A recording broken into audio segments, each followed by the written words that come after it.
This is where I come from.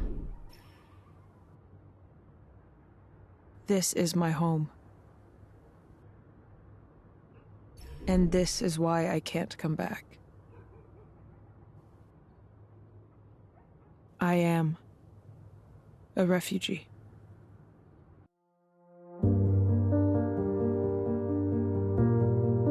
Les réfugiés vivent beaucoup ce qu'on appelle le syndrome du stress post-traumatique. Chaque personne a son propre vécu et quand il va faire l'expérience, ils vont apporter ce qu'ils ont vu dans leur vie et puis vont interpréter des choses.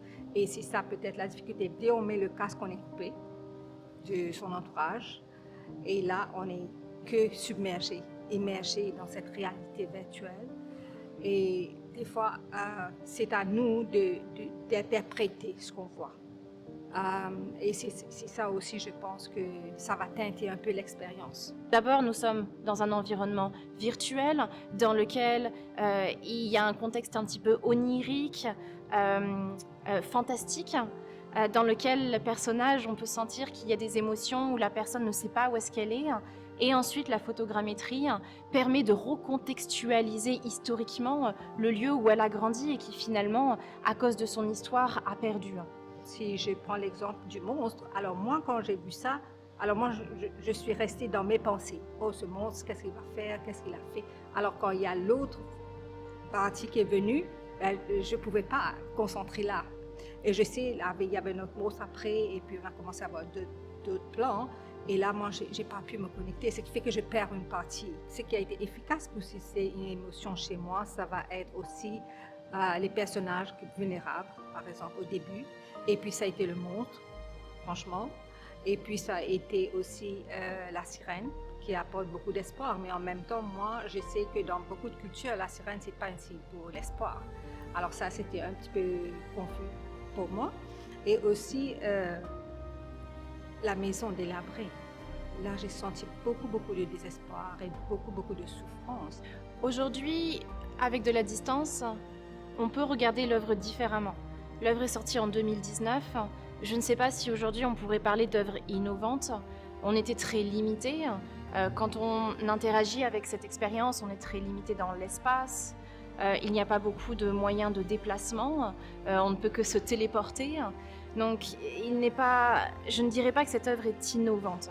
En revanche, le sujet et la manière de l'aborder le sont, parce que ça met en place des mécanismes interactionnels qui font en sorte que la personne est engagée dans l'histoire et comprend le sens de la clé, mais aussi le sens de l'immersion, comprend comment l'interaction amène à aider le déroulement de l'histoire.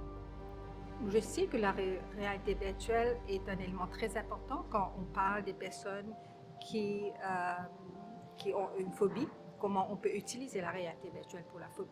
Comment la réalité virtuelle marche très bien aussi pour la thérapie cognitivo-comportementale, aussi pour certains traumatismes. Mais pour la réfugiée, c'est beaucoup plus compliqué que ça. Parce que ce qu'on voit, c'est que le bout immergé de l'iceberg, là, il y a beaucoup de choses qui sont submergées. Il y a beaucoup de choses que les réfugiés vivent. On doit aussi savoir que chaque personne, leur réalité est différente. Et je pense que pour le moment, les paramètres doivent être différents pour la réalité virtuelle concernant ce sujet-là. Mais comme j'ai dit, la réalité virtuelle est très bénéfique pour d'autres types d'interventions en santé mentale. La réalité virtuelle va devenir de plus en plus intrusive. On a parlé notamment de la technique du retour haptique, quand la manette se met à vibrer, quand on fait une action. Je pense que de plus en plus, nous allons commencer à ressentir peut-être des effets de chaleur, de froid, de vibration, peut-être de piquement, où j'avais entendu de gilets pare-balles par exemple, avec certains équipements qui permettent de faire sentir des coups, des sensations. Je pense que la réalité virtuelle va devenir de plus en plus un médium pour partager des émotions, des expériences. L'avenir de la réalité virtuelle est prometteur, mais il est aussi très dangereux. Et il va demander beaucoup de sensibilisation. Ça sera important d'éduquer nos yeux pour apprendre à différencier des images qui ont été simplement des images de la réalité et des images qui ont été générées par des ordinateurs ou pire, par l'intelligence artificielle.